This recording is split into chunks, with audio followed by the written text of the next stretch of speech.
नमस्ते। आज हम एक ऐसी चीज के बारे में बात करने वाले हैं जिसे ज्यादातर लोग सिर्फ एक पुरानी प्रार्थना समझते हैं, गायत्री मंत्र।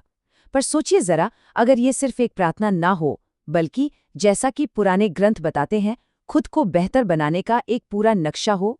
चलिए इसी की गहराई में उतरते हैं। ये शब्द दुनिया की सबसे जानी पहचानी पुरानी ध्वनियों में से है ना? बहुत से लोग इसे ज्ञान और रोशनी के लिए जपते हैं, लेकिन इसका जो मतलब हम जानते हैं वो तो, जैसा हम देखेंगे, कहानी की बस शुरुआत है। और यहीं से हमारा आज का मेन सवाल उठता है, क्या गायत्री मंत्र बस एक प्रार्थना है, या फिर ये हमारे व्यक्तित्व को निखारने, उसे बनाने का एक छिपा हुआ ब्लूप्रिंट है? तो चलिए इस पुराने टेक्स्ट की परतों को एक एक करके हटाते हैं और समझते हैं कि ये सिर्फ एक मंत्र से कहीं ज्यादा क्यों है। तो सबसे जरूरी बात यह है कि हाँ, जे ज्ञान के लिए एक प्रार्थना तो है ही, लेकिन इसकी बनावट में, इसके अंदर एक गुणी चरित्र बनाने का एक पूरा ढांचा छिपा है। मतलब ये सिर्फ कुछ मांगने के बारे में नहीं है, ये वैसा बनने के बारे में है। और यहीं से असली राज खुलना शुरू होता है। देखिए, इसकी शक्ति सिर्फ पूरे मंत्र में नहीं है, बल्कि इसके हर एक अक्षर में। जी हाँ, हर एक अक्षर में छिपी है। 24, ये नंबर बहुत जरूरी है। गायत्री मंत्र ठीक इन्हीं 24 अक्षरों से बना है, और पुराने ग्रंथों के हिसाब से इनमें से कोई भी अक्षर ऐसे ही नहीं है। हर अक्षर का अपना एक खास मकसद है। तो आइडिया ये है कि हर एक अक्षर 24 बेसिक इंसानी गुणों में से एक की चाबी है। ये वो गुण हैं जिन्हें अगर कोई विकसित कर ले तो एक शानदार जिंदगी जी सकता है। इसे एक अल्फाबेट की तरह समझिए, लेकिन ये शब्दों की जगह किसी के कैरेक्टर को बनाता है। तो सवाल ये है कि ये तरीका काम कैसे करता है।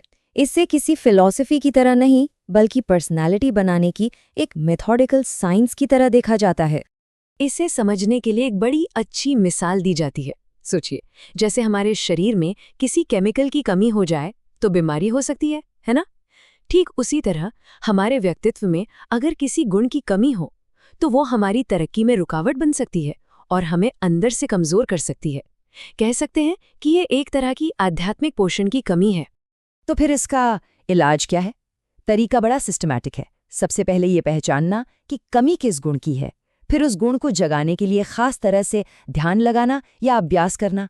और मकसद है उस कमी को पूरा करके संतुलन बनाना और अपनी पर्सनालिटी को मजबूत करना, बिल्कुल किसी हेल्थ प्रिस्क्रिप्शन की तरह। लेकिन यहाँ एक सवाल मन में आ सकता है, अगर मंत्र एक ही है तो अलग अलग लोगों पर इसका असर अलग अलग क्यों होता है? चलिए इसे भी समझते हैं।